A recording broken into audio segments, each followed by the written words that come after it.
ایک وہ زندگی جو مرنے کے بعد ہم قیامت سے پہلے تک قبر میں گزاریں گے، جسے عالم برزخ کہتے ہیں یا برزخی زندگی کہتے ہیں، اور ایک وہ زندگی جو برزخ کے بعد آخرت والی زندگی ہوں گی۔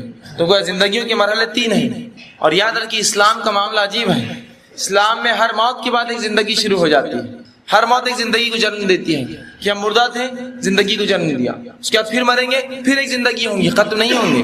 تو ہر موت آپ دیکھ رہے ایک زندگی کو جنم دیتی ہے، ایک زندگی کو اس کے بعد لاتی ہے۔ تو اسی طرح ایک دنیا کی زندگی ہے، اگر زندگیوں کو بانٹے ہم تو دنیا کی ایک زندگی ہے، اس کے بعد بیچ میں موت کا مرحلہ ہے، پھر برزخ کی ایک زندگی ہے، اس کے بعد پھر ایک اٹھنے کا مرحلہ ہے، پھر حیات ہے، اور اس کے بعد پھر ایک زندگی ہے جو آخرت کی ہے، چاہے پھر ہم وہ جنت میں چاہے جہنم میں، ہمارے اعمال کے حساب سے، اللہ کے رحم و کرم کے حساب سے ہم جہاں بھی جائیں گے اس کے حساب سے معاملات چلیں گے۔ تو زندگیوں کو اگر تقسیم کریں تو تین حصوں میں تقسیم ہوتی ہے: دنیا کی زندگی، برزخ کی زندگی سے قبر کی زندگی کہتے ہیں عام زبان میں، اور تیسرا مرحلہ آخرت کی زندگی، موت کے بعد کی زندگی۔ تو آج جس جو مرحلے کی بات میں آپ کے سامنے رکھوں گا وہ اس زندگی کے تعلق سے ہوں گی جو اس دنیا کے بعد، اس دنیا کی زندگی کی بات شروع ہوتی ہے، جس سے ہم نے بہت زیادہ غفلت برت لی، جبکہ اللہ کی کتاب اور اس کے رسول صلی اللہ علیہ وسلم کی احادیث نے اس زندگی کے تعلق سے اتنا کچھ ہمیں بتایا کہ ایک شخص اگر اسی کو سمجھنے لگے اور اسی کو جان لے تو یاد رکھیے اس کی زندگی تبدیل ہو جائیں گی۔ رسول اللہ صلی اللہ علیہ وسلم کی زندگی کا واقعہ ہے، آپ اسی زندگی کی اہمیت بتاتے ہیں، اور ایک جگہ آپ صلی اللہ علیہ وسلم قبر کے پاس بیٹھے ہیں، اور قبر کے پاس بیٹھے بیٹھے آپ صلی اللہ علیہ وسلم جو ہے یہ الفاظ اپنے جو ہے زبان مبارک سے نکالتے ہیں، اور آپ یہ حدیث فرماتے رسول اللہ صلی اللہ علیہ وسلم قبر کے پاس بیٹھے تھے، قبر کھودی جا رہی تھی، اور آپ صلی اللہ علیہ وسلم رو رہے تھے، اور مٹی نیچے کی تر ہو گئی تھی آپ کے آنسوں سے۔ اس کے بعد اللہ کے رسول صلی اللہ علیہ وسلم نے صحابہ سے کہا، ابن ماجہ نے اس کو روایت کیا، آپ نے فرمایا یا اخوانی لمثل ھذا فاعدوا، کیا میرے بھائیوں اس جیسی جگہ یعنی قبر کے لیے تیاری کر لو۔ رسول اللہ صلی اللہ علیہ وسلم نے آغا کیا اس امت کو، اور اس مقام پر بیٹھ کر جب کہ ایک شخص کو دفنایا جا رہا تھا آپ صلی اللہ علیہ وسلم رو رہے تھے، اور اس کے بعد یہ کہا اے میرے بھائیوں اس جیسی زندگی سے، اس حالات سے ڈرو، اس قبر کے حالات سے خوف کھاؤ، اس لیے کہ اس کے بعد کی زندگی بہت زیادہ سخت ہے۔ حتیٰ کہ رسول اللہ صلی اللہ علیہ وسلم فرماتے ہیں قبر کے جو حالات ہیں وہ دنیا سے لے کے دجال مطلب دنیا کے ختم ہونے تک اس سے بھی زیادہ شدید قبر کے فتنے ہوں گے۔ حتیٰ کہ آپ نے فرمایا تم دجال سے جتنا نہیں آزمائے جاؤ گے، اس سے زیادہ فتنے میں تم قبر میں ملوث کیے جاؤ گے۔ اور اسی لیے آپ صلی اللہ علیہ وسلم اس حدیث میں ڈرایا اور کہا اے میرے بھائیوں اس جیسی چیز سے ڈرو، اس جیسی چیز کے لیے تیاری کر لو۔ اور اسی لیے آپ صلی اللہ علیہ وسلم حدیث میں فرمایا کہ عقل مند کون ہے، صحابہ سے پوچھا تو صحابہ نے کہا اللہ اس کے رسول بہتر جانتے ہیں عقل مند کون ہے، تو آپ صلی اللہ علیہ وسلم کا عقل مند وہ ہے جو موت سے پہلے اس کی تیاری کر لے۔ اس لیے کہ جب موت آ جاتی ہے تو عقلیں تو سب کی ٹھکانے آ جاتی ہے جب، لیکن وہ عقل ٹھکانے آنا کوئی فائدہ نہیں دیتی، جس کے تعلق سے اللہ سبحانہ سورہ مومنون سورہ نمبر 23 اس کی آیت نمبر جو ہے 99 اور 100 میں اللہ سبحانہ فرمایا، جو آیت میں نے آپ کے سامنے خطبے میں تلاوت کی، حتی اذا جاء احدهم الموت قال رب ارجعوا لعلی اعمل صالحا فیما ترکت۔ کتنی زبردست بات اللہ نے ہمیں اس دنیا میں قرآن کے ذریعے بتا دی، اگر اس ایک بات کو ہم نے سمجھ لیا تو ہماری زندگی بدلنے کے لیے کافی۔ اور یہ بات کب کی ہے؟ جب انسان کی روح نکالی جاتی ہے تب کی بات کہی جا رہی ہے، بڑی اہمیت رکھتی ہے بات اپنے آپ میں۔ موت کا مرحلہ ہے، ابھی پوری جان نہیں نکلی اس کی، اور فرشتے آ گئے اور اس نے سب کچھ دیکھ لیا، اس کے بعد یہ الفاظ ادا کرتا ہے۔ اور دیکھتے وقت اللہ کے رسول اللہ سبحانہ تعالیٰ قرآن میں موت کے تعلق سے فرماتا ہے وَجَاءَ سَكْرَةُ الْمَوْتُ بِالْحَقِّ، کہ موت کی سختیاں حق کو لے کر آ پہنچی، موت کی سختیاں حق کو لے کر آ پہنچی۔ مطلب ایک انسان موت کی حالت میں بہت سخت حالت ہے اور حق واضح ہے، فرشتے دیکھ چکا۔ اب جب فرشتوں کو دیکھ لیتا ہے اور موت اس کے قریب ہے، اب بچنے کا کوئی امید نہ رہی، تو تب جو ہے بندہ ایک ریکویسٹ، ایک التجا اپنے رب سے کرتا ہے۔ اس التجا کو اللہ سبحانہ تعالیٰ نے قرآن میں بیان کر دی تاکہ مومنین کم از کم وہ التجا نہ کرے، وہ نہ کرے، اس لیے کہ وہ قبول نہیں ہوتی وہ التجا۔ سمجھتے آپ؟ جب سزا جج دے دیتا ہے، سزا سنا دی جاتی ہے، اس کے بعد کوئی ریکویسٹ قبول نہیں کی جاتی، پھر پھانسی پہ چڑھا دیا جاتا یا باعزت بری کر دیا جاتا۔ تو یہی وہی مرحلہ ہے کہ موت کی اللہ سبحانہ فرماتا ہے کہ موت کی سختیاں جو حقیقتوں کو لے کر آ پہنچی ہیں۔ اب انسان چلا اٹھتا ہے اور کیا کہتا ہے حتی اذا جاء احدهم الموت، اللہ فرماتا ہے جب ایک آدمی کے پاس اس کی موت قریب آ جاتی ہے، قال رب ارجعوا، وہ اللہ سے ریکویسٹ کرتا ہے، فرشتوں سے کہتا ہے اے فرشتوں مہلت کی اللہ سے درخواست کر، رب ارجعوا تھوڑی دیر مجھے چھوڑ دو، رجوع کرنے دو، پلٹنے دو مجھے۔ کس لیے؟ لعلی اعمل صالحا فیما ترکت، تاکہ وہ نیک اعمال کر کے آؤں جو زندگی میں چھوڑتا رہا۔ یہ ریکویسٹ ہر انسان کرتا ہے، معلوم موت ہر انسان جو گناہگار، کافر، مشرک، بدعتی اور اسی طرح منافق رہا دنیا میں، یہ سب کرتے ہیں، مومن نہیں کرتا یہ بات. لیکن یہ سارے لوگ جو ہے اللہ کے فرشتوں کو وہ کہتے ہیں، التجا کرتے ہیں اور کہتے ہیں رب ارجعوا، قال رب ارجعوا، کہ تھوڑی سی مہلت دی جائے. کیوں؟ لعلی اعمال صالحا، تاکہ میں نیک کام کر لوں، فیما ترکتو، جو چھوڑ کر آیا تھا. تو سمجھ گئی بات اس آیت کیا سکھا رہی ہے ہم کو؟ یہ ہر گناہگار انسان، مشرک اور کافر اور منافق یہی التجا کریں گا، اے اللہ تھوڑا موقع دیا جائے. کس کام کے لیے؟ نیک کام کے لیے. پتہ کیا چلا کہ نیک کام کہاں ہوں گے؟ صرف اس دنیا میں. اگر مرنے کے بعد ہوتے تو فرشتہ یہ التجا نہ، جو ہے بندہ یہ التجا نہ کرتا اور کہتا اللہ ایک موقع دے پھر خبر کی زندگی میں تاکہ نیکی کر لوں. لیکن کیا کہہ رہا ہے؟ مجھے پلٹنے دیا جائے دنیا کی زندگی میں تاکہ وہ کام کرے جو چھوڑ چکا تھا. کلا، جواب ہے اللہ کا، ہرگز نہیں. انہو کلمۃ ہوا قائلها، یہ تو تیری ایک بات تھی جس کا تو قائل تھا، یہ تو تیرا کلام تھا جس کا تو دنیا میں قائل تھا. کتنا زبردست خاکہ کھینچا انسانی فطرت کا اللہ نے. نیکی کر لو، اگلے جمعے سے موقع دیا جائے، ہے نا وہی بات. تو اللہ کیا کہہ رہا ہے؟ یہ تو تیری ایک بات تھی دنیا میں، یہی کہتا تھا تو، اگلا رمضان، اگلا مہینہ، اگلا دن، اگلی نماز، اگلے ہفتے سے اور فلاں اور فلاں. تو اللہ کہیں گا یہ تو ایک بات ہے نیکی کے تعلق سے، جب بھی دنیا میں تجھے کہا گیا تو یہی کہتا تھا ایک موقع دیا جائے اور ایک موقع، اگلی بار سے نہیں اگلی بار اور موقع دیا جائے. تو اللہ کلا انہ کلمۃ ہوا قائلها، ہرگز نہیں ہوں گا، یہ تو تیری ایک بات ہے جو تو ہمیشہ بولتا ہے، اس سے قائل ہو چکا تو. وَمِن وَرَائِهِمْ بَرْزَخٌ إِلَىٰ يَوْمِ يُبْعَثُونَ، اور اللہ نے کہا ان کے اور دنیا کے بیچ میں ایک آڑ ہے، ایک برزخ ہے، دوبارہ پھر اٹھائے جانے تک. مطلب اب کوئی واپس نہیں آ سکتا. موت کی جانچنی میں پھنس گیا، اب اس کی موت ہے صرف، اس کے بعد کوئی ریٹرن نہیں، کوئی نیکی نہیں، کوئی برا نہیں، نام اعمال بند ہو گئے اس کے. اب قیامت کے روز وہ کھولے جائیں گے. بس ہر شخص جو گناہگار ہے اللہ سبحانہ تعالیٰ سے یہی التجا کرتا ہے، قال رب ارجعوا، اے اللہ ایک موقع دے دے مجھے تاکہ میں رجوع کر لوں اپنے گناہوں سے. لعلی اعمال صالحا فیما ترکت، اور جو نیکی تو نے کہا تھا، نماز کی، روزے کی، زکوٰۃ کی، حج کی، امر بالمعروف، اچھائی کا حکم دینا، نہی عن المنکر، برائی سے روکنے کی، اور کتاب پہ عمل کرنے کی، اور تیرے رسول کے طریقے پہ عمل کرنے کی، میں یہ سب کر کے آؤں گا، صرف ایک موقع دیا جائے مجھے. اور اللہ کا جواب کیا آئے گا؟ کلا، ہرگز نہیں ہو سکتا، یہ تو ایک تیری بات تھی جس کا تو دنیا میں قائل تھا. وَمِن وَرَائِهِمْ بَرْزَخٌ إِلَىٰ يَوْمِ يُبْعَثُونَ، اور ان کے اور اس دنیا کے بیچ میں ایک آڑ ہے دوبارہ پھر سے اٹھائے جانے تک. تو ایسا نہ ہو کہ موت ہم تک آ جائے اور ہم میں سے مرد اور ہماری خواتینیں یہی گزارش کرتے رہے ایک موقع دیا جائے حرام کام چھوڑ دوں گا، ایک موقع دیا جائے اب نمازی بن جاؤں گا، ایک موقع دیا جائے اب روزے پورے ہوں گے، ایک موقع دیا جائے اب قرآن پہ عمل کروں گا، ایک موقع دیا جائے اب میں قرآن کے مطابق زندگی، ایک موقع دیا جائے رسول کے طریقے پہ چلوں گا. یہ موقع نہیں ملنے والا ہے، یہ موقع نہیں ملنے والا ہے. گزارش سب کریں گے، موقع نہیں دیا جائے گا. یہ بات اٹل ہے. جب اللہ نے کہہ دیا کلا تو اللہ اپنے طریقے کو نہیں بدلتا، اور اللہ اپنے کلام سے نہیں پھرتا، اور اللہ اپنے وعدوں سے نہیں پلٹتا. ہرگز نہیں. چاہے نبی ہو، چاہے ولی ہو، چاہے شہداء ہو، چاہے صدیقین ہو، اس امت کا کوئی بھی شخص ہو یا کوئی بھی انسان ہو، کسی کو پلٹنے کا موقع نہیں دیا جاتا. اور ایک آڑ ان کے بیچ ڈال دی جاتی ہے دوبارہ پھر اٹھائے جانے تک. اور اللہ سبحانہ تعالیٰ نے ایک شخص کی موت کا، جو گناہگار ہے، جو کافر ہے، جو منافق ہے، اس کا خاکہ کھینچا ہے قرآن کے اندر، جگہ جگہ کھینچا ہے. صرف ایک آیت آپ کے سامنے میں رکھتا ہوں جس میں اللہ سبحانہ تعالیٰ نے سورہ قیامہ سورہ نمبر 75 اس کی آیت نمبر 26 سے لے کر 29 میں ایک تذکرہ کیا. اور اللہ سبحانہ تعالیٰ فرماتا ہے، اللہ فرماتا ہے اس آیت کے اندر، کلا اذا بلغت التراقی وقیل من راق وظن انہ الفراق وتفت الساق بالساق. اب اللہ سبحانہ تعالیٰ فرماتا ہے کہ اب دنیا سے جدائی کا وقت آ گیا.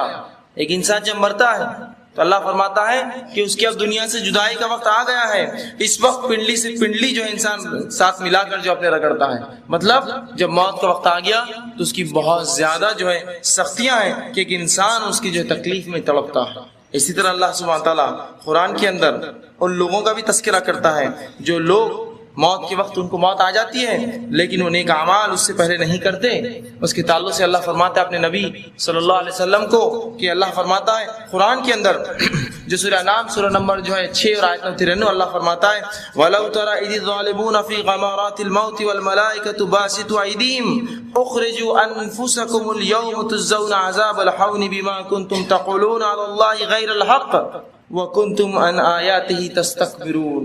اب اللہ سبحانہ وتعالیٰ فرماتا ہے کاش کہ نبی صلی اللہ علیہ وسلم تم ظالموں کو دیکھتے کہ کاش کہ نبی صلی اللہ علیہ وسلم وہ لوگ جو دین پر نہیں چلتے یا اس کا انکار کرتے یا کافر تھے یا منافق تھے یا گناہگار تھے، تم ان کی موت کے وقت دیکھتے کہ دیکھ سکو جب موت کی جھانکنے میں مبتلا کیے جاتے ہیں اور فرشتے ہاتھ بڑا بڑا کر کہتے ہیں اب چلو اب نکلنے کا وقت آیا ہے، لاؤ اپنی جان ہمیں واپس دو، تو جب وہ کہتا ہے تمہیں جان آج تمہیں ان باتوں کی پیدائش میں ان باتوں کے کرنے میں تمہیں عذاب دیا جائے گا جو اللہ اور اس کے دین کے بارے میں تم کہا کرتے تھے اور اللہ کی آیتوں سے تم تکبر کیا کرتے تھے۔ تو رسول اللہ کہا کاش کہ نبی تم ان کو دیکھ پاتے کہ جب ایسے لوگوں کی روحیں فرشتے کھینچ کر نکالتے، کاش کہ تم دیکھ پاتے کہ کیا ان کی کیفیت ہوتی اور کس وجہ سے اللہ کے بارے میں نئی نئی باتیں کرتے تھے، اس کے دین کے بارے میں نئی نئی باتیں کرتے تھے، اس کے دین اور شریعت میں نئے نئے کام ایجاد کرتے تھے، اللہ کے بارے میں جو علم نہیں تھا ویسی باتیں بیان کرتے تھے شریعت کے معاملے میں، جب انہیں کھینچ کر نکالا جائے گا اور ان کی روحیں جانے اندر گھسیں گی اور فرشتے کھینچیں گے، جس کو اللہ سبحانہ تعالیٰ نے سورہ نازیات کی آیت نمبر 1 میں فرمایا وَالنَّازِعَاتِ غَرْقًا، کہ قسم ہے ان فرشتوں کی جو ڈوب ڈوب کر انسان کی روح کو کھینچ کر نکالتے ہیں، جو غوطے لگا لگا کر انسان کے جسم سے اس کی روح کو باہر نکالتے ہیں، وَالنَّازِعَاتِ غَرْقًا، کہ قسم ہے ان فرشتوں کی جو انسان کے جسم میں داخل ہو کے اس کی روح کو کھینچ کر نکالتے ہیں، مطلب وہ آنا نہیں چاہتا، وہ کافر ہے، وہ منافق ہے یا وہ جو گناہگار ہے اس کی روح نکلتی نہیں ہے، فرشتے ڈوب ڈوب کر کھینچ کر اس کی روح کو باہر نکالتے ہیں۔ تو یہ کیفیت ہے ان لوگوں کی جو اس دردناک چیز کو جو موت کو بھلا بیٹھے ہیں اور اس میں ہم سب شامل ہیں۔ ہم نے اس چیز کو ایک ایسا مذاق سمجھا کہ بس یہاں سے ختم ہوئی تو دوسری زندگی میں ہمارے لیے جنت انتظار کر رہی، جبکہ اس موت کے لیے اور اس قبر کے گھر کے لیے، اس مٹی کے گرہندے کے لیے جس کا اوڑھنا بھی مٹی کا ہے، جس کا بچھونا بھی مٹی کا ہے، جس میں کیڑے ہیں اور سانپ اور بچھو ہے اور تنہائی ہے اور اندھیرا ہے، کچھ نہ ہوگا، نہ ایک چھوٹا سا بلب ہوگا، نہ کوئی روشنی کی کوئی ٹیوب لائٹ ہوگی، نہ کوئی ایک دیا ہی اجازت دیا جائے گا، بلکہ خالص مٹی ہے، اوڑا بھی مٹی ہے، سویا بھی مٹی پر ہے، آزو بھی مٹی ہے، بازو بھی مٹی ہے، کیڑے اور مکوڑے ہیں، ویرانی ہے اور اکیلا پن ہے اور آفتیں اور مصیبتیں ہیں اور فرشتے ہیں اور کیا کیا پتہ نہیں اس کے ساتھ اور چیز۔ یہ وہ گھر ہے اکیلا جس میں میں اکیلا رہوں گا، وہاں دنیا کے لیے جو میں چیزوں سے بچتا تھا کہ دنیا کیا کہیں گی، وہاں کوئی بھی نہیں دیکھنے والا کیا حال ہونے والا۔ جو دین کو میں چھوڑتا تھا دنیا کے لیے کہ لوگ کیا کہیں گے، وہاں کوئی لوگ تیرے ساتھ آ کر اس کے اندر کوئی دیا نہیں جلانے والے تیری روشنی کے لیے۔ جن لوگوں کے لیے ماں باپ ہو، چاہے بہن بھائی ہو، چاہے دنیا والے ہو، چاہے بڑے ہو چاہے چھوٹے ہو، جن کے لیے ہم نے دین کو چھوڑا، وہ تو ہم کو صرف قبرستان تک دفن کریں گے اور چھوڑ کر نکل جائیں گے۔ جب جائیں گے خبر میں تنہا، واحد، اکیلے، اندھیرا، مٹی، کیڑے اور مکوڑے اور ویرانی، اس سے ہٹ کر کچھ نہیں۔ یہ ایسا گھر ہے، لیکن اس گھر کے لیے ہماری کیا تیاری ہے، اس کے لیے ہم نے کیا کر رکھا ہے اور کیا کر چھوڑا ہے؟ اب تک کچھ بھی نہیں چھوڑا۔ رسول اللہ صلی اللہ علیہ وسلم کہے کے مطابق ہم سب بیوقوف ہوئے، کہ تو عقل مند تو وہ ہے جو اس سے پہلے اس کی تیاری کر لے، اس میں جانے سے پہلے اس کا سامان باندھ لے، اور یہ موت کا وقت اور اس کی حالتیں اور اس کی خوفناکیاں کس حد تک ہوں گی۔ اللہ کے رسول صلی اللہ علیہ وسلم کے خود حال اور احوال دیکھ لیجئے۔ آپ صلی اللہ علیہ وسلم کے تعلق سے آتا ہے کہ جب آپ کی موت کا وقت آیا، اب ان سے زیادہ عظیم اور معتبر اور محترم اور باعزت شخصیت اور نیک اور ولی اور جو آپ لقب کون ہو سکتا ہے؟ تو رسول اللہ صلی اللہ علیہ وسلم جب موت کا وقت آیا تو حدیث میں آتا ہے، ماں عائشہ رضی اللہ عنہا فرماتی ہے آپ صلی اللہ علیہ وسلم نے ایک پانی کا پیالہ لیا اور اس میں بار بار ہاتھ مارتے اور اپنے چہرے پر پانی مارتے موت کی تکلیف سے، اور اپنے چہرے پر بار بار پانی مارتے، اور آپ صلی اللہ علیہ وسلم چہرے سے پسینہ جاتا ایک ساتھ، اور یہ بات آپ صلی اللہ علیہ وسلم کے بیچ میں فرماتے اور کہتے ہیں سبحان اللہ ان للموت لسکرات، کہ اے سبحان اللہ موت کے لیے بڑی ہی سختیاں ہیں۔ اگر اللہ کے رسول صلی اللہ علیہ وسلم یہ قول کہتے ہیں کہ موت کے لیے بڑی سختیاں ہیں، تو میں نہیں سمجھتا ہوں کوئی شخصیت دنیا کی ایسی ہے جو کہے موت میرے لیے آسان ہے، موت میرے لیے آسان ہے۔ تو اللہ کے رسول صلی اللہ علیہ وسلم بار بار پانی لیتے، اپنے چہرے پر پانی مارتے اور یہ الفاظ ادا کر جاتے ہیں سبحان اللہ ان للموت لسکرات، کہ سبحان اللہ، اللہ پاک ہے، موت کے لیے بہت زیادہ سختیاں ہیں، یہ بہت زیادہ سخت چیز ہے۔ اسی طرح آپ صلی اللہ علیہ وسلم پر جب موت آئی تو ماں عائشہ رضی اللہ عنہا فرماتی اس کے بعد کسی کی موت سن کر یا کسی کی موت دیکھ کر مجھے کبھی غم نہ ہوا، کہ رسول کی موت جب میں نے دیکھی اور جو سختیاں اور جو تکلیفیں دیکھی، اس کے بعد کسی کی موت پر مجھے کبھی زندگی میں غم نہ ہوا۔ غم سے مراد وہ تکلیف نہ ہوئی جو رسول کی ایک بار دیکھنے سے میری تکلیف ختم ہو گئی وہ چیز۔ اسی طرح جو ہے اللہ کے رسول صلی اللہ علیہ وسلم کی موت کی تکلیف تھی کہ آخر وقت میں آپ کی زبان میں لکونت آ گئی تھی، لکونت، بات نہیں کر پاتے آپ برابر، اٹک اٹک کر بات کرتے تھے۔ تو جب یہ نبی اکرم صلی اللہ علیہ وسلم کا حال ہے تو ہم جیسے لوگ جنہوں نے نہ اعمال کیے، نہ ہمارے کچھ احوال ہے، نہ جو اللہ نے کوئی ہمیں سند دی کہ تم ایسی ہی جنت میں جاؤں گے، ہم لوگ کیا کریں گے اللہ کے سامنے، کیا جواب دیں گے؟ جس شخصیت کے تعلق سے عقیدہ ہے جو معصوم ہے یعنی خطا ہے، جس سے خطا نہیں ہوتی ہے، وہ شخصیت کے ساتھ یہ سلوک اور یہ تکلیف، تو ہم اور آپ اپنا صرف ٹھکانہ ہی سمجھ سکتے کیا ہوگا، اور تکلیفوں کا معاملہ ہی صرف سوچ سکتے اور صرف تصور کر سکتے۔ اسی طرح جو ہے حضرت عمر بن عاص رضی اللہ عنہ کے تعلق سے آتا ہے جو فاتح مصر تھے، آپ ایک قول ایک بات کہا کرتے کہ تعجب ہے مجھے ان لوگوں پر کہ جن کو موت آتی ہے لیکن وہ موت کے بارے میں کچھ بتاتے نہیں ہیں۔ جب ان کی موت کا وقت آیا اور بہت زیادہ بیمار ہوئے، موت کا وقت قریب تھا، عبداللہ ابن عباس رضی اللہ عنہ پہنچ کر کہا اے عمرو، تم یہی تو کہا کرتے تھے کہ ان لوگوں پہ تعجب ہے کہ موت کا وقت آتا ہے اور وہ کہتے نہیں موت کیسی ہے، کیا حال ہے ان کے ساتھ؟ تو کہا اب میں تمہیں اپنا وعدہ اپنا قول یاد دلانے آیا ہوں، اب تمہاری موت کا وقت ہے، کیسا لگتا ہے تمہیں، کیا لگتا ہے تمہیں اس تعلق سے؟ تو عمر بن عاص رضی اللہ عنہ فاتح مصر صحابی رسول، یہ دیکھیے کیا کہتے ہیں، وہ کہتے ہیں کیا کہ وہ کہتے ہیں موت کے تعلق سے کہ ایسا لگتا ہے، عمر بن عاص رضی اللہ عنہ کہتے ہیں ایسا لگتا ہے کہ انہوں نے پہلے تو ٹھنڈی سانس لی اور کہنے لگے ایسا لگتا ہے کہ جیسے آسمان زمین پر ٹوٹ پڑا ہے۔ جو تکلیف مجھے ہے اس طرح سے ہے موت کی کہ جیسے آسمان زمین پر ٹوٹ پڑا ہے اور میں دونوں کے درمیان پس رہا ہوں، آسمان کی ساری چیز زمین پر گر رہی ہیں اور میں اس کے بیچ میں پس رہا ہوں، ایسی تکلیفیں ہیں۔ اور آگے کہتے ہیں اور ایسا لگتا ہے جیسے میرے پیٹ کے اندر جو ہے کھجور کے کانٹے ڈال دیے گئے ہیں، اور مجھے جب میں سانس لیتا ہوں تو ایسا لگتا ہے کہ میری سانس سوئی کے نالے اس کے سوراخ میں سے ناکے میں سے نکل کر آتا ہے۔ یہ تکلیفیں ہیں ان کو موت کو۔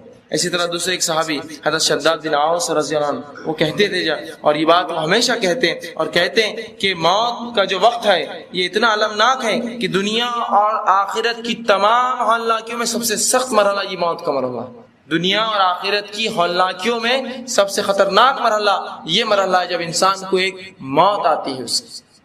اور پھر وہ آگے کہتے ہیں اور فرماتے ہیں کہ یہ آرو کے چیرنے سے زیادہ سخت ہے، اس کی تکلیف ایسی ہے جیسے کہ آدمی کو آروں سے چیرا جا رہا ہے۔ اور پھر آگے کہتے ہیں کہ یہ کینچیوں کے کاٹنے سے زیادہ سخت ہے کہ ایک انسان زندہ اور کینچی سے اس کے جسم کاٹا جائے اتنی تکلیف اسے نہیں ہوگی جتنی تکلیف موت اپنے ساتھ لاتی ہے۔ اور پھر کہتے ہیں یہ ہڈیوں کے ابالنے سے زیادہ سخت ہے کہ اگر کسی زندہ انسان کی ہڈیاں ابال دی جائے، پانی میں ڈال دیا جائے تیل میں، اتنی تکلیف نہیں ہوگی جتنی تکلیف اس موت کے وقت ہوتی ہے۔ اور وہ کہتے تکلیف، اور اگر مردہ زندہ ہو کر انسانوں کو بتا دے کہ میرے ساتھ کیا سلوک ہوتا ہے تو وہ فرماتے ہیں کہ کوئی دنیا میں انسان چین کی نیند نہیں سو سکتا، دنیا کو انسان چین کی نیند نہیں سو سکتا اگر اس کو تکلیف جو موت کے وقت ہوتی ہے اگر کوئی اسے بتا دے۔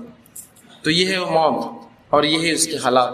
اب مردے کے ساتھ کیا ہوتا ہے موت کے بعد، بہرحال یہ ہم نہیں جان سکتے، اس لیے کہ کوئی شخص اٹھ کر یہ کہہ نہیں سکتا کہ اس ساتھ کیا ہوا، صحیح کیا ہوا کوئی بھی نہیں بتا سکتا۔ بہرحال جو قرآن نے اور جو رسول اللہ صلی اللہ علیہ وسلم کے احادیث نے ہمیں بتایا ہے، چند باتیں کچھ بیورا آپ کے سامنے رکھنے کی کوشش کرتا ہوں۔ یقیناً یہ صحیح بتانا تو یہ میرے لیے اور کسی کے لیے بھی ناممکن ہے، لیکن جو اللہ کی کتاب اس کے رسول نے جو چند باتیں بتائی وہ باتیں میں آپ کے سامنے آج جو ہے رکھنے کی جو ہے کوشش کروں گا کہ صحیح کیا ہوتا ہے جب ایک انسان مرتا ہے، موت آتا ہے، اور قرآن حدیث تعلق سے کیا کہتے ہیں۔ رسول اللہ صلی اللہ علیہ وسلم نے ایک مومن اور ایک کافر کی موت کے تذکرے الگ الگ کیے، ان کے دونوں کے الگ الگ احوال بتائے کہ موت کے وقت کافروں کے کیا احوال ہوں گے اور مومنوں کے کیا احوال ہوں گے۔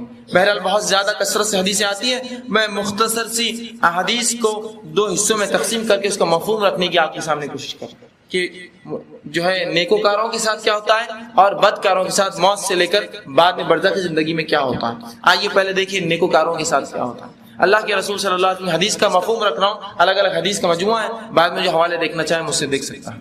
تو اللہ کے رسول صلی اللہ علیہ وسلم فرماتے ہیں کہ جب ایک انسان جو نیک ہوتا ہے اور اس کی موت کے لیے فرشتے اس کے پاس آتے ہیں تو سب سے پہلے آتے ہی فرشتے اس کو سلام کرتے ہیں۔ جب نیک لوگوں کے پاس فرشتے آتے ہیں تو خوبصورت شکلوں میں آتے ہیں اور سلام کرتے ہیں اور اسے خوشخبریاں سناتے ہیں کہ اس کے لیے کیا اس کے رب نے رکھا ہے۔ جیسے ہی وہ آدمی جب فرشتوں کو دیکھتا ہے اور اسے اچھے کلام کرتے، اچھی بات کرتے ہیں، اور رسول اللہ فرماتے ہیں ایک خوشبودار اس کے لیے لباس جس کی خوشبو مجھ سے بھی بہت زیادہ ہوتی ہے، وہ کفن اس کے لیے وہ لے کر آتے ہیں اور اس کو سلام کرتے ہیں اور اسے اچھے اچھے ناموں سے، دنیا میں جن ناموں سے پکارا جاتا وہ ناموں سے اسے پکارتے ہیں اور اسے جو خوشخبریاں دیتے ہیں۔ جیسے ہی یہ بات رسول اللہ صلی اللہ علیہ وسلم فرماتے ہیں، مردہ سنتا ہے، وہ کہتا ہے مجھے فوراً لے کے چلو جسم سے، وہ اپنے حالات سمجھ جاتا ہے کہ میرے لیے تو بہت کچھ رکھا ہے، وہ کہتا ہے کہ مجھے جلدی سے نکالو اور مجھے لے کر چلو۔ فرشتے اس کی روح کو بآسانی نکالتے ہیں، حتیٰ کہ رسول اللہ فرماتے ہیں جیسے مشک سے پانی نکلتا ہے کھولتے ہی، اس طرح سے جو ہے اس کی روح نکال لی جاتی ہے نیک آدمی کی، اور اس کو کفنایا جاتا ہے خوبصورت کفن کے اندر۔ فرشتے جو کفن لاتے ہیں اور اسے لے کر جو ہے آسمانوں کی طرف جایا جاتا ہے، اور پہلے آسمان پر رسول اللہ جب اس کی روح پہنچتی ہے اس سے پہلے فرشتے اس کی خوشبو سونگھ لیتے ہیں اور آپس میں کہتے ہیں کوئی نیک شخصیت آ رہی ہے آج، کوئی نیک انسان آ رہا ہے آج اوپر۔ اور رسول اللہ فرماتے جب آتے ہیں تو فرشتے اس کو سلام کرتے اور کہتے ہیں اے پاک روح آؤ، خوش آمدید ہے، استقبال ہے تمہارے، اللہ کی رحمت ہے تمہارے لیے، آؤ۔ اور اسے لیا جاتا ہے اور فرشتے اس کے ساتھ پہلے آسمان سے دوسرے آسمان تک چھوڑنے کے لیے آتے ہیں اور اسے مبارکبادیں دیتے ہیں اور اسے اچھے اچھے ناموں سے پکارے جاتے ہیں جن ناموں سے دنیا میں پکارا جاتا ہے، اچھے اچھے نام، اچھے اچھے القاب، فلاں بن فلاں، فلاں بن فلاں، اچھے نام۔ اور اس کے بعد جو ہے اس شخص کی روح اوپر لے جائی جاتی ہے، پھر اللہ سبحانہ تعالیٰ حکم ہوتا ہے اس کا نام جو ہے علیین میں لکھ دو، نیکوکاروں کے رجسٹر میں، نیکوکاروں کی لسٹ میں اس کا نام ڈال دو، یا نیک لوگوں کے حصے میں اس کا بھی حصہ دے دو۔ علیین میں اس کا نام لکھ دیا جاتا ہے، اللہ حکم دیتا ہے اسے واپس بھیج دو، اس لیے کہ میں نے اسے اسی سے پیدا کیا تھا اور میں واپس اس کو اسی سے اٹھاؤں گا، مطلب مٹی سے، اور اس پاک روح کو لا کر واپس قبر میں ڈال دیا جاتا ہے، اس کی روح کو واپس چھوڑ دیا جاتا ہے۔ اور آپ صلی اللہ علیہ وسلم فرماتے ہیں جب اس کی روح چھوڑ دی جاتی ہے قبر کے اندر تو پھر وہ مرحلہ آتا ہے جو سب سے خوفناک اور ہولناک مرحلہ ہے کہ منکر و نکیر دو فرشتے جو آ کر بات چیت کرتے ہیں انسان سے، وہ دو فرشتے داخل ہوتے ہیں اور اللہ کے رسول صلی اللہ علیہ وسلم فرماتے ہیں بہت زیادہ سخت انداز سے وہ داخل ہوتے ہیں اور بہت گردار ان کی جو آواز ہوتی ہے، اور جو ہے وہ ان کے احوال رسول اللہ احوال ایسے بتاتے ہیں کہ بہت زیادہ سیاہ ان کا چہرہ ہوگا اور بڑی بڑی جو ہے لال آنکھیں اور ان کے دانت جو کہ بیلوں کے سینگوں سے بڑے ہوں گے، وہ رسول اللہ فرماتے ہیں زمین کو چیرتے ہوئے کھاتے ہوئے خبر پھاڑ کر بیچ میں آئیں گے۔ تو ایک تو ایسی مخلوق جس کو ہمیں کبھی نہ دیکھا ہو، نہ کبھی سمجھا ہو، کبھی جانا ہو، اور وہ بھی اتنی ڈراؤنی، اور صرف ان کی آواز بجلی کی کڑک سے زیادہ تیز ہوئی ہے نا، چھوٹی موٹی بجلی کڑک جاتی ہے تو مرد اور خواتین سب کا معاملہ جو ہے اکھڑ جاتا ہے کہ پتہ نہیں بجلی شاید مجھ پر ہی گری ہو، اس قسم کے حالات ہو جاتے ہیں۔ وہاں خبر میں انداز لگائیے منکر و نکیر جو بجلی کی طرح چلاتے ہیں اور ان کی آنکھیں گائے کی جیسی جو ہے بڑی بڑی لال آنکھیں ہیں اور گائے کی سینگ کے برابر ان کے دانت ہے اور جو ہے انتہائی بدصورت اور کالے ہیں، زمین کو چیرتے ہوئے دونوں آتے ہیں خبر کو پھاڑ کر اور انسان کے سامنے آتے ہیں اور اسے اٹھا کر بٹھا دیتے ہیں، خبر اسے اٹھا کر بٹھا دیتے ہیں اور اسے سوال کرتے ہیں من ربو کا، تیرا رب کون ہے؟ من نبیو کا، تیرا نبی کون ہے؟ ما دینو کا، تیرا دین کیا تھا؟ تین سوال رسول اللہ صلی اللہ علیہ وسلم فرماتے ہیں نیک انسان جب سے سوالات کی جائیں گے سورج کو ڈوبتا ہوا پائیں گا، خبر میں اس کو دکھیں گا سورج کو ڈوبتا ہوا، جب سورج کو ڈوبتا ہوا پائیں گا تو کہیں گا میں ابھی سوالوں کے جواب نہیں دے سکتا ہوں اس لیے کہ نماز کا وقت ہو رہا ہے، عصر کا وقت جا رہا ہے، سورج ڈوب رہا ہے، تو اس سے بتایا جائے گا اور جب وہ سمجھیں گا یہ تو دنیا نہ رہی، یہ تو قبر ہے، پھر وہ کہیں گے ہاں اب سوال کرو میں جواب دیتا ہوں۔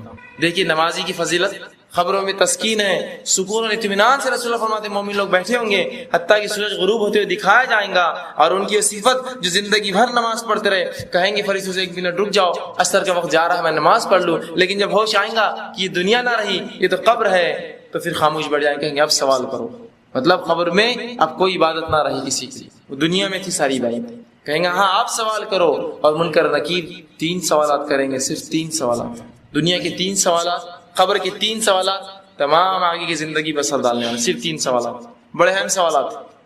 من ربو کا، تو مومن شخص کہیں گا میرا رب اللہ، بآسانی وہ جواب دیں گے۔ دوسرا سوال کیا جائے گا من نبیو کا، کہ تیرا نبی کون تھا؟ تو کہیں گا محمد صلی اللہ علیہ وسلم، اشہد ان محمدن، وہ یہ گواہی دیں گا کہ محمد صلی اللہ علیہ وسلم میرے نبی ہے۔ اور جب اس سے تیسرا سوال ہوگا کہ تیرا دین کون سا ہے؟ ما دینوں کا، وہ کہیں گا میرا دین اسلام تھا۔ اس کے بعد فرشتے اس سے کہیں گے کہ تم آرام سے سو جاؤ، اور ایک سوراخ کیا جائے گا اور اسے جہنم بتائی جائیں گی، اور فرشتے کہیں یہ وہ چیز ہے جس سے اللہ نے تمہیں بچا لیا، اور وہ بند کر دیا جائے گا، اور ایک دروازہ کھولا جائے گا جو جنت میں سے اس کو مقام دکھایا جائے گا، اس سے کہا جائے گا آرام سے تم، اور جنت کی ہوائیں، اور رسول اللہ فرماتے حد نگاہ جہاں تک اس کی نظریں جائیں گی، جنت وہ جو ہے جہنم جو اس کی قبر کشادہ کھول دی جائیں گی، وسیع کر دی جائیں گی، اور جنت میں اپنا ٹھکانہ دیکھیں گا۔ جب وہ جنت میں اپنا ٹھکانہ دیکھیں گا وہ کہیں گا بس مجھے ایک موقع دو، میں اپنے رشتہ داروں کے پاس جانا چاہتا ہوں تاکہ بتاؤں نیکی کا اللہ نے میرے کیا بدلہ دیا ہے۔ کہا جائے گا نہیں اب تم واپس نہیں جا سکتے، تو وہ کہیں گا اللہ قیامت کو جلدی قائم کر تاکہ میں جلدی سے اس مقام پر جنت تک پہنچ جاؤں، اور وہی دعا کریں گا، فرشتے کہیں گے اب تم سو جاؤ آرام سے، اسے جو ہے ایک زبردست بستر دیا جائے گا جس پہ کہا جائے گا کہ اب تم آرام سے ایک دلہن کی طرح اس بستر پہ جو ہے سو جاؤ انتظار۔ جب وہ شخص لیٹ جائیں گا تو رسول فرماتے ایک شخص انتہائی خوبصورت حالت میں اس کے پاس آئیں گا اندر، اور وہ پوچھیں گا تم کون ہو؟ تو کہیں گا میں تیرے نیک اعمال ہوں جو دنیا میں کیا کرتا تھا، میں تیرے نیک اعمال ہوں جو تم دنیا میں کیا کرتا تھا، تیرے لیے خوش آمدید ہے، تیرے لیے بھلائی ہے۔ اور اس کے بعد وہ چلا جائیں گا اور یہ نیک شخص سو جائیں گا، دوبارہ اٹھایا جائے قیامت سو جائیں گا۔ اور اسی بات کو اللہ کے رسول صلی اللہ علیہ وسلم نے ایک بہترین حدیث میں فرمایا تھا، تین دوست ہیں، تین ساتھی ہیں، تین دوست ہیں، پہلا وہ ہے پہلا ساتھی جو انسان کے مرتے اس کا ساتھ چھوڑ دیتا ہے، پھر فرمایا دوسرا وہ ساتھی ہے جو قبرستان تک ساتھ آتا ہے، اور تیسرا وہ ساتھی ہے جو تمہارے ساتھ قبر میں اور قیامت کے دن ہوگا۔ پھر آپ نے فرمایا پہلا ساتھی پہلا دوست وہ ہے جو مرتے ہی تمہارا ساتھ چھوڑتا ہے، وہ تمہارا مال و دولت ہے۔ انسان مرا سب کچھ چھوڑ گیا، اس کا کچھ لے جاتا ہے ساتھ، کچھ لے جاتا ہے۔ الیگزینڈر سکندر جس کو آپ کہیں سکندر اعظم، جب یہ مرا تو تاریخ روایت آتی ہے کہ یہ جو ایک بہت نوجوان شخص تھا اور 19 سے تقریباً 21 سال کی عمر میں حکومت کیا، اور 33 سال کی عمر میں مر بھی گیا، اور دنیا کے بہت بڑے علاقے میں جو ہے اس نے قبضہ کیا، لیکن جب مرا تو ایک وصیت کر کے مرا۔ بہرحال وہ مسلم نہیں تھا لیکن وصیت کر کے مرا کہ جب مجھے میرا جنازہ لے جایا جائے گا تو میرے ہاتھ دونوں باہر رکھنا، تاکہ لوگوں کو پتہ چل جائے کہ سکندر جس چیز کے لیے جو اپنی زندگی غارت کیا آج ساتھ کیا لے جا رہا ہے اپنے اٹھا کر، دونوں ہاتھ خالی ہے اس کے۔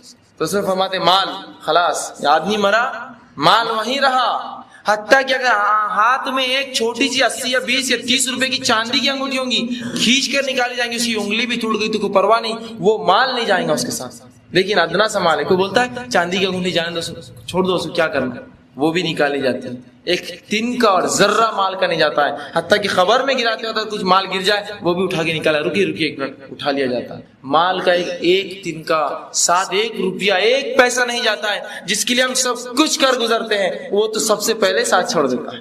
ایک عجیب ساتھی ہے جس کو ہم سب سے زیادہ جگری، سب سے زیادہ اچھا، سب سے زیادہ بہتر، سب سے زیادہ کامگر سمجھتے ہیں، وہ تو مرتے ہی ساتھ چھوڑتا ہے۔ اور ابھی جنازہ تو بعد میں اٹھیں گا، پہلے حساب و کتاب ہو، یہ زمین کس کی ہوں گی، یہ گھر کون رہیں گا، وہ پلاٹ کس کا ہوں گا، اور وہ مال بینک بیلنس کون لیں گا، پہلے بات کرو تو یہ اٹھیں گا آگے۔ یہ ساتھی ایسا ساتھ چھوڑتا ہے اور دوسروں کا بن جاتا ہے مرتے، اور اس کے لیے ہم سب کچھ کر گزرتے، سب کچھ حرام چیزوں ملوث ہوتے، کیوں؟ اسی مال کے لیے جو سب سے پہلے چھوڑیں گا، اور بنگلے اور گاڑیاں اور دولت اور شہرت اور مال، اس کے لیے رشوت کھاتا ہے، حرام اور حلال میں تمیز نہیں کرتا ہے، اور سود خوری اور سب گناہ کرتا ہے۔ کس کے لیے؟ اس ساتھی کے لیے جو سب سے پہلے ساتھ چھوڑنے والا ہے، سب سے پہلے۔ پھر آپ صلی اللہ علیہ وسلم فرماتے دوسرا ساتھی کون ہے؟ رشتہ دار جو قبر تک آتے ہیں، قبرستان تک آتے ہیں۔ کیا آج تک کسی رشتہ دار کو آپ نے مرتے قبر میں ساتھ سوتے ہوئے دیکھا کسی کہ میں بھی ساتھ جاؤں گا اس کے؟ نہیں، وہ چھوڑ دیتے، قبر تک لاتے ہیں، بولتے جلدی۔ یہی وہ رشتہ دار ہے جن کے لیے آپ سب کچھ کرتے ہیں، اسلام سے پھر جاتے ہیں، اس کی تعلیمات سے پھرتے ہیں، قرآن پر عمل نہیں کرتے، یہی رشتہ دار ہے۔ کوئی آپ کے ساتھ قبر میں نہیں آئے گا، پہلے ہی چلے جائیں گے، اور اس کے لیے ہم نے سب کچھ کیا۔ یہی ماں اور یہی باپ اور یہی خالہ، یہی پھپھو، یہی دادی کے لیے ہم نے شریعت کے احکامات توڑے، اللہ اس کے رسول کو ناراض کیا، لیکن ان کی رضامندی حاصل کی، ان کو راضی کیا۔ فلاں کام حرام ہے، نہیں ہمارے بڑے نہیں بولتے، انہی کے لیے کیا نا رضا، یہ بھی چھوڑ دیں گے ساتھ، قبرستان تک آئیں گے۔ بلکہ یہ وہ لوگ ہوں گے کہیں گے سب سے پہلے اس کو اٹھا کر پھینکو ورنہ سڑنا شروع ہو جائیں گا، پھینکو اسے لے جا کر قبر میں ڈالو جلدی۔ جن کے لیے سب کچھ کیا، شریعت چھوڑی، حرام حلال کی تمیز چھوڑی، بیوی اور بچے، مال اور دولت، سب کچھ فتنے ان کے لیے برداشت کیے، اور یہ لے جا کے کہاں دفن کریں گے آپ؟ بولیں گے ڈالو مٹی کے اندر۔ اور رسول فرماتے دوسرا ساتھی دفنا کر باہر آ جائیں گے۔ اور رسول فرماتے تیسرا ساتھی وہ ہے جو قبر میں تیرے ساتھ جائیں گا، وہ تیرے اعمال ہے نا، آیا نا یہاں برابر، یہ اعمال۔ اور اس کے لیے ہم نے کیا کیا؟ اس کو سب سے کم دوستی رکھتے اس سے، اور رشتہ داروں سے اس سے زیادہ، اور سب سے زیادہ دوستی ہماری مال اور دولت سے ہوتی ہے، جو کہ ایسے ساتھی ہیں جو سب سے پہلے آپ کا ساتھ چھوڑ کے نکل جائیں گے اور ہمارا ساتھ چھوڑ کے تو یہ تیسرے ساتھی کو اپنا اچھا ساتھی بنا لیجئے. اس تیسرے ساتھی سے ایک زبردست دوستی کر لیجئے کہ یہ چونکہ قبر میں آنے والا ہے، اس کو جو ہے خوب کیجئے نیک اعمال، تاکہ وہ آ کر آپ کو خوشخبریاں دیں. اب آئیے اس شخص کا حال، اس شخص کی موت کا حال جو کافر، منافق، فاسق، بدکار، گناہگار ہوتا ہے. جب اس کی موت کا وقت آتا ہے، رسول اللہ صلی اللہ علیہ وسلم فرماتے ہیں فرشتے بہت بھیانک شکلوں میں اس کے پاس آتے ہیں، اور ایک بہت ہی انتہائی درجے کا بدبودار ایک جو اس کے لیے ٹاٹ کا بنا ہوا جو ایک کفن لے کر آتے ہیں، اور آتے ہی اس کو کہتے ہیں جو ہے مغضوب روح، اللہ کا جس پر غضب ہوگا باہر نکل. رسول اللہ فرماتے اس کی روح اندر گھستی ہے، وہ فرشتے سے کھینچ کر باہر نکالتے ہیں، حتیٰ کہ آپ صلی اللہ علیہ وسلم فرماتے ہیں ایسی سی کیفیت ہوتی ہے جب نکالا جاتا ہے جیسے کہ ایک بھیڑ ہے، اس کے گیلے اون پر ایک لوہے کی سلاخ کاٹے دار لپٹی جائے اور کھینچ کر نکالی جائے، اس کے جسم سے اون کے اوپر لپٹے اور کھینچی جائے. اس طرح سے تکلیف محسوس کرتا ہے وہ، اور اس کی روح آنا نہیں چاہتی. اسے فرشتے کھینچ کر اور غوطے لگا کر اور تمام جو حالات بتائیں ویسا کر کے اس کی روح کو باہر نکالتے ہیں. روح کو باہر نکالا جاتا ہے، ایک سے ایک بدترین ناموں سے پکارا جاتا ہے، اس کے برے برے القاب، برے برے نام اس کے پکارے جاتے ہیں. کوئی سلام نہیں اس کے لیے، بد دعائیں اس کے لیے فرشتے کرتے ہیں. اسے کھینچتے ہیں، اس بدبودار ٹاٹ میں لپیٹتے ہیں اور آسمان کی طرف لے کے. جب پہلے آسمان پہ جاتے ہیں دوسرے فرشتوں کو پہلے ہی بدبو آ جاتی ہے. استاد کہتے بہت ہی مغضوب کوئی گندی روح آ رہی ہے. جب وہ آتی ہے فرشتے پوچھتے یہ کون مغضوب روح اٹھا کر لائے ہو؟ کہتے فلاں بن فلاں، گندے گندے ناموں سے اسے پکارتے، دنیا میں جو برے ناموں سے پکارا جاتا ہے یا جسے چڑ تھی ان ناموں سے پکارا جاتا ہے. فرشتے کہتے اس کے لیے کوئی دروازے نہیں کھولیں گے جنت کے، آسمان کا کوئی دروازہ اس کے لیے نہیں کھولا جائے گا، اسے چھوڑ دو. رسول اللہ فرماتے اس کو آسمان سے ہی پھینک دیا جائے گا، لا کر نہیں چھوڑا جائے گا، اور وہ گر کر زمین پر آ کر پٹکی کھائیں گا زور سے آسمان سے، اور اپنی خبر میں چلا جائے گا. جب خبر میں جائیں گا منکر نکیر آئیں گے زمین کو چیر کے اور اٹھا کر اسے بٹھا دیں گے، اور پھر وہی سوالات تھے من ربو کا، تیرا رب کون تھا؟ تو وہ کہیں گے ہاں لا ادری، ہائے افسوس میں نہیں جانتا میرا رب کون تھا. یہ کافر کہیں گا. اور اگر منافق ہوں گا تو کہیں گا لوگ کہتے تھے اللہ میرا رب ہے. تو منافق مسلمانوں میں ہوتا ہے لیکن ایمان نہیں رکھتا ہے، لیکن اس کو علم ہوتا ہے اللہ کا اور اس کے رب. وہ کہتا لوگ کہتے تھے اللہ جو ہے ہمارا رب ہے، اور کافر کہیں گے ہاں لا ادری میں نہیں جانتا. کہ اس کا جواب کیا ہونا چاہیے؟ دوسرا سوال من نبیو کا، کہ تیرا نبی کون ہے؟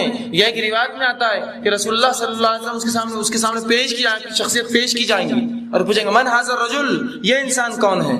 تو وہ کہیں گا ہاں لا ادری، ہائے افسوس میں نہیں جانتا یہ شخصیت کون ہے. منافق کہیں گا لوگ کہتے تھے یہ محمد صلی اللہ علیہ وسلم. تیسرا سوال ما دینو کا، تیرا دین کیا ہے؟ کافر کہیں گا ہاں لا ادری میں نہیں جانتا میرا دین کیا تھا. منافق کہیں گا لوگ کہتے تھے میرا دین اسلام ہے.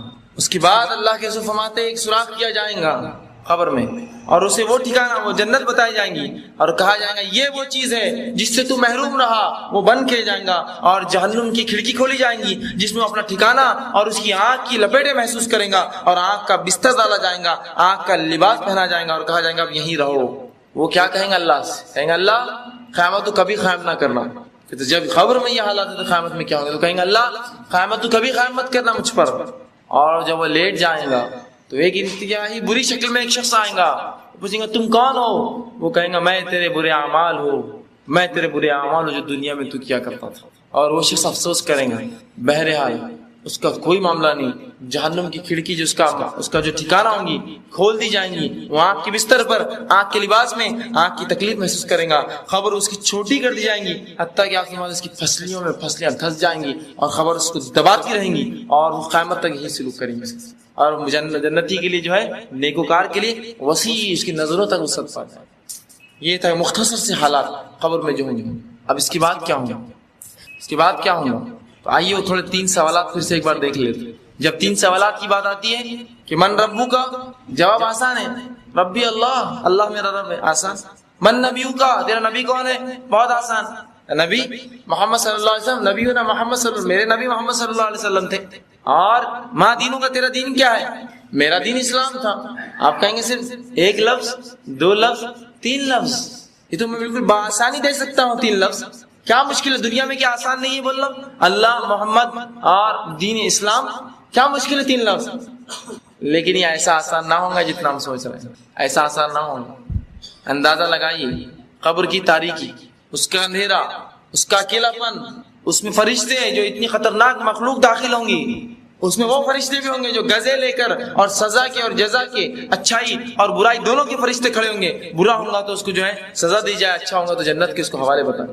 دونوں چیزیں، ساری چیزیں دیکھ کر ہمارے تو منہ بند ہو جائیں گے. عائشہ رضی اللہ عنہا کہتی ہے اللہ کے رسول جب کوئی فرشتہ گز لے کر سر پہ کھڑا ہوگا خبر میں تو ہم تو مٹی کی بت بن جائیں گے. کیسے جواب دے پائیں گے؟ کیا کہیں گے؟ اپنے منہ سے نکلیں گے نہیں الفاظ. تو کہا اس وقت تمہیں ثابت قدم کلمہ توحید لا الہ الا اللہ تمہیں ثابت قدم رکھیں گے خبر کے اندر، وہ تمہیں آسانی کریں گا جواب دینے میں.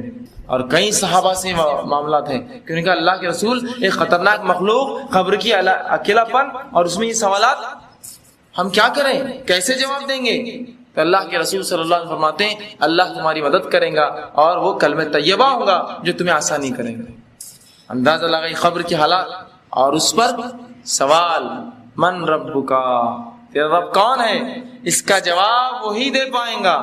اسی شخص کی زبان اس پر کھلے گی جو زندگی بھر واقعتاً اللہ کو رب مانتا رہا، وہی کہیں گا اللہ میرا رب ہے. ورنہ جو دنیا میں اللہ کو چھوڑ کر ان کو اور ان کو اور قطب اور ابدال اور پیر اور فقیر مرشد کو پکارے گا، قبر میں بھی اس کے منہ سے اللہ نہیں نکلیں گا. وہ کہیں گا ہاں ہاں لا ادری، مجھے نہیں پتا کہ میرا رب کون ہے، یا کہیں گا لوگ کہتے تھے اللہ میرا رب ہے. دنیا میں اس کو مشکل کشائی کے لیے، حاجت روائی کے لیے، شفا کے لیے، اولاد کے لیے، بیماری کے لیے، جس بھی کام کے لیے وہ پکارتا تھا، اگر وہ اللہ نہ ہوا تو اس کے منہ سے ربی اللہ، اللہ میرا رب نہیں نکلیں گا، نہیں نکل سکتا اس کے منہ سے الفاظ. تو اس کو سوالات کو آسان مت سمجھیے 1 2 3 اور ختم، میں تو آسانی سے دے دوں گا. نہیں، جس نے اپنی زندگی واقعی میں اللہ پر ایمان رکھ کے گزاری، چاہے مرد تھا چاہے عورت تھا، چاہے کسی علاقے کسی ملک کسی رنگ کا تھا، اگر اس نے اللہ پر ایمان واقعی میں رکھا زندگی بھر، اس کے منہ سے الفاظ نکلیں گے میرا رب اللہ ہے. دوسرا سوال من نبیو کا، تیرا نبی کون ہے؟ وہ کہیں گا میرے نبی محمد صلی اللہ علیہ وسلم، میرے نبی محمد صلی اللہ علیہ وسلم. کیا آپ کو لگ رہا ہے اتنا آسان ہے بولنا محمد صلی اللہ علیہ وسلم میرے نبی ہے؟ یہ الفاظ صرف اس شخص کے منہ سے نکلیں گے جو واقع میں ساری تمام زندگی رسول اللہ صلی اللہ علیہ وسلم کے طریقے پر جیا ہو. کوئی اس کے اور اس کے، چھوٹے کے اور بڑے کے، ان کے اور ان کے طریقے پر جیا ہو، علاقے یا ماحول کے طریقے پر جیا ہو، اس کے منہ سے جواب نہیں نکلے گا. یاد رکھیں. اور یہاں کوئی سوال نہیں ہے تیرا مسلک کون سا تھا، تو کس مذہب سے تھا، تو کس کو مانتا تھا، تیرے بڑے مفتی اور علماء کون تھے، کوئی سوال نہیں. من نبیو کا، تیرا نبی کون ہے، خلاص.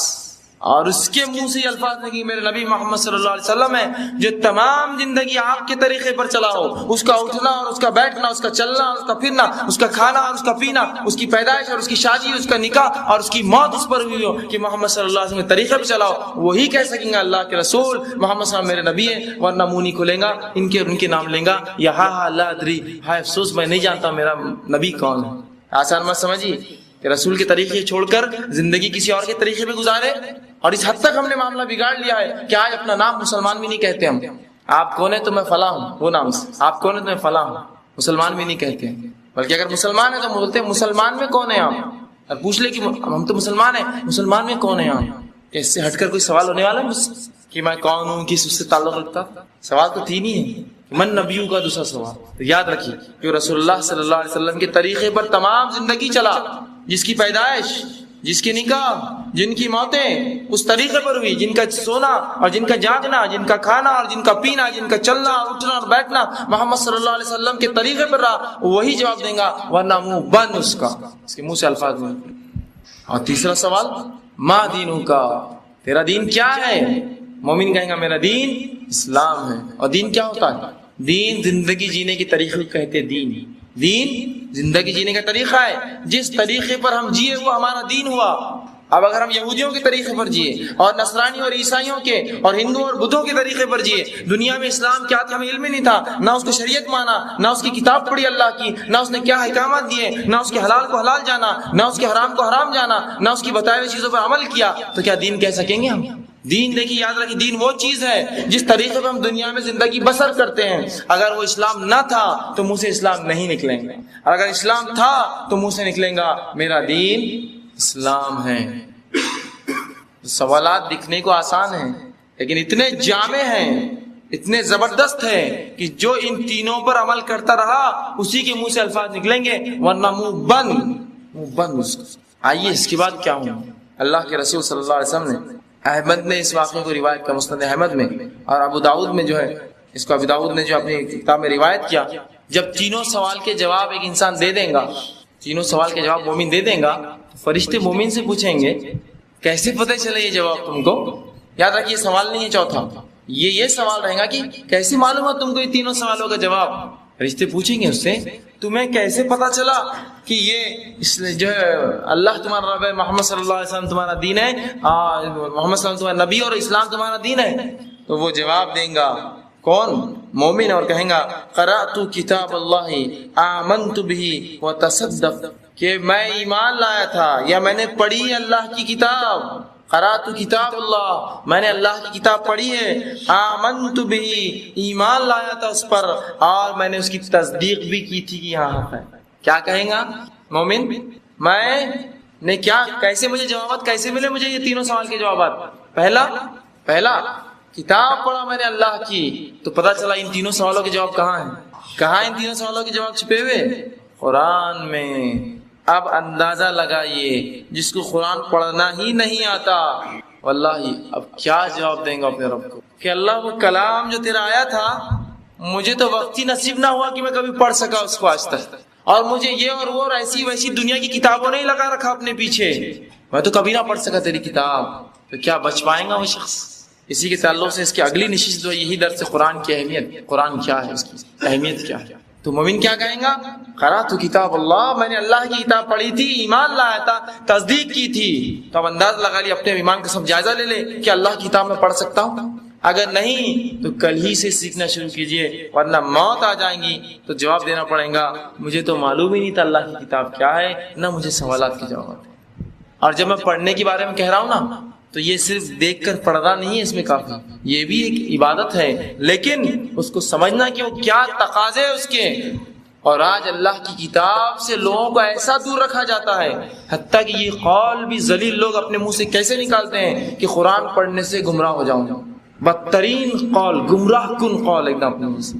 اللہ کی کتاب اپنے بندوں کے لیے، اور تم یہ کہتے ہو کہ یہ گمراہ کرتی ہے، تم علماء حق میں سے نہیں، علماء سے سو میں سے ہو، تم اس امت کے بگڑے ہوئے علماء، کہ اللہ کی کتاب کے تعلق سے یہ عقیدہ یہ گمراہ کرتی ہے۔ اگر یہ کتاب گمراہ کرتی ہے تو مجھے بتائیے دنیا میں مجھے ہدایت کون دیں گا اب؟ کہ تو اللہ کی کتاب تو گمراہ کر دے رہی ہے مجھے، کہاں جاؤں؟ کیا میرا سہارا باقی ہے؟ میرے رب نے تو گمراہ کن کتاب بھیج دی میرے پاس، اب ہدایت کی کتاب کون لائے میرے لیے؟ سب سے پہلا تینوں سوال کا جواب کہاں چھپا ہے؟ قرآن اور اس پہ عمل پہ۔ تین صحابی اللہ کے رسول صلی اللہ علیہ وسلم کے پاس بخاری کی روایت، کہا رسول اللہ کی زندگی، اخلاق، حال احوال کیسے تھے؟ تو کیا قرآن نہیں پڑھا کبھی؟ وہی ہے رسول کی زندگی، جاؤ قرآن نہیں پڑھا، وہی رسول کی زندگی ہے۔ ہم نے تو پڑھا ہی نہیں، تو کیا رسول کی زندگی اور کیا قرآن اور کیا کتاب؟ تو فرشتے پوچھیں گے کیسے جواب دیا؟ کہیں گا قرآن پڑھا تھا میں نے، اللہ کی کتاب پڑھا تھا، ایمان لایا تھا، تصدیق کی تھی، مطلب عمل کیا تھا اس کے مطابق۔ تو جو اللہ کی کتاب کو پڑھے، اس کو سمجھے، اس پر عمل کرے، وہی بچنے والا ہے، بقیہ کوئی نہیں بچے گا اس عذاب سے اور اس خبر کے جو حل نہ کی۔ اب آئیے اس شخص کا حال، جب پوچھا جائے گا تو نے جواب کیوں نہیں دیے، جواب کیوں نہیں آئے تجھے اس کے؟ تو وہ کہیں گا یا فرشتے کہیں گے کیا قرآن نہیں پڑھا تھا؟ جواب جب اسے نہیں آئے گا، فرشتے پوچھیں گے کیا تو نے قرآن نہیں پڑھا تھا؟ تو کہیں گا نہیں میں نے قرآن نہیں پڑھا تھا۔ رسول اللہ صلی اللہ علیہ وسلم فرماتے ہیں ایک فرشتہ جو کہ اندھا اور بہرا ہوں گا وہ کھڑا کر دیا جائے گا، وہ پوچھیں گے قرآن پڑھا تھا؟ وہ کہیں کیوں نہیں پڑھا تھا؟ اور رسول اللہ فرماتے ہیں وہ اس کے ہاتھ میں گز ہوں گی، لوہے کی سلاخ ہوں گی، اور وہ اس زور سے اس کے سر پہ دے مارے گا کہ زمین و آسمان کی تمام مخلوق کی چیخ سنیں گی سوائے انسان اور جنات کچھ، جو پڑیں گی گز سے۔ قرآن نہیں پڑھا۔ دوسری بات میں آتا ہے کہ ایک فرشتہ دوسرا جو کہ اندھا اور بہرا ہوگا ہتھوڑے لے کر آئیں گا اور دونوں ہتھوڑے زور سے کن پٹی پہ ماریں گا اس شخص کے، اس کا بھیجا نکل گیا۔ رسول اللہ فرمایا یہ کیوں ہوگا اس کے ساتھ؟ اس لیے، یا جو بات علماء کہتے ہیں اس کے ساتھ ایسا کیوں ہوگا؟ اس لیے کہ یہ دماغی تو مرکز تھا ہر چیز کا، اسی سے تو نے نہیں سمجھا نا اللہ کی کتاب کا، یہ دماغ تو مرکز تھا، تو نے اسی سے نہیں سمجھا، سب سے پہلے اذیت اور عذاب اسی پہ دیا جائے گا۔ دنیا کے تمام علوم حاصل کیے، بڑے اور چھوٹے، اچھے اور برے، لیکن جب میری کتاب کا معاملہ آیا تو تجھے کچھ نہ سمجھ آیا، کچھ نہ سمجھ پڑی تجھے، سمجھ آیا بات؟ تو قرآن پڑھیے اس سے پہلے کہ یہ موقع آئے کہ گز اور ہتھوڑے اور اس قسم کی چیزیں جو ہے ہمارے سروں پر پڑے، یہ بہت بری بات ہے۔ اور سب سے اہم چیز جو ہے وہ یہ ہے کہ کلمہ توحید پر ہماری موت آئے. جو باتیں ہم نے سیکھی وہ کیا ہے؟ سب سے پہلی چیز کہ کلمہ توحید پر ہماری موت آئے. قرآن مجید ہی وہ کتاب ہے جو ہمارے ان سوالات کے جواب دیتی ہے، اور کلمہ توحید ہی وہ کلمہ ہے جس پر اگر ہم نے زندگی گزاری تو قبر میں آسانی ہی کریں گی ہمارے لیے. ٹھیک ہے، تو ابھی دو کام ہمیں جو طے کرنا ہے کہ ہم ایمان پر رہیں گے اور اس کا شرک نہیں کریں گے اللہ کے ساتھ، ایک اللہ کو مانیں گے اور اسی کتاب کی قرات کریں گے، اس کو پڑھیں گے، اسے سمجھیں گے، اس پر عمل کریں گے، تبھی جو ہے ہمیں ہدایت ملیں گی، ورنہ ہم گمراہ ہو جائیں گے. یاد رکھیے، ورنہ ہم گمراہ ہوں گے اور قبر میں سوالات کے جوابات بھی نہیں دے پائیں گے. اب وہ اعمال جو قبر کے فتنے سے بچانے والے ہیں، وہ اعمال جو انسان کو قبر کے فتنے سے بچاتے ہیں، وہ اعمال کیا ہے وہ بھی جان لیجیے تھوڑا سا.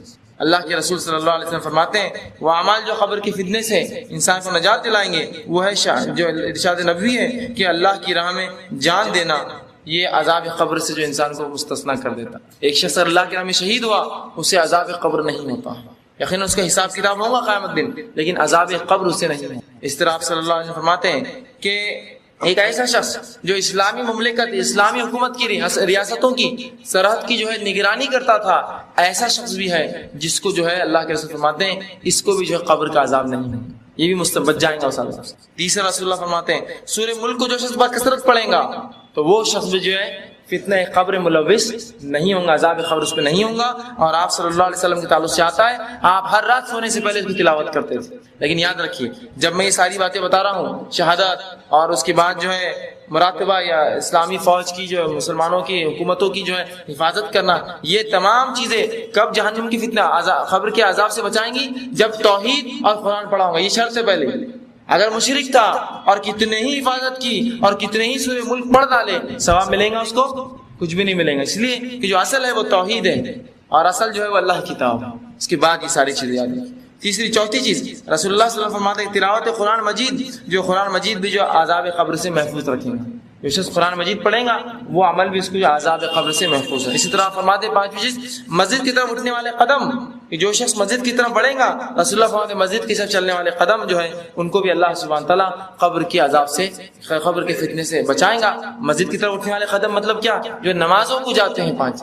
اسی طرح آپ فرماتے ہیں کہ نماز، روزہ، زکوٰۃ، نفلی صدقات، نفلی نماز اور صلہ رحمی یہ بھی لوگوں کو جو ہے قبر کے فتنے سے بچاتی ہے. اور رسول اللہ صلی اللہ علیہ وسلم فرماتے ہیں لوگوں سے نیکی کرنا یہ بھی عذاب قبر سے آپ کو جو پناہ دیتی ہے. آپ نے فرماتے ہیں ارشاد مبارک ہے کہ قبر میں جب عذاب کا فرشتہ سر کی طرف سے انسان کے پاس آتا ہے جو مرا ہوا ہے، تو اللہ کے رسول نماز کہتی ہے کہ اس طرف سے راستہ نہیں ہے، اس طرف سے راستہ نہیں ہے تمہارے لیے.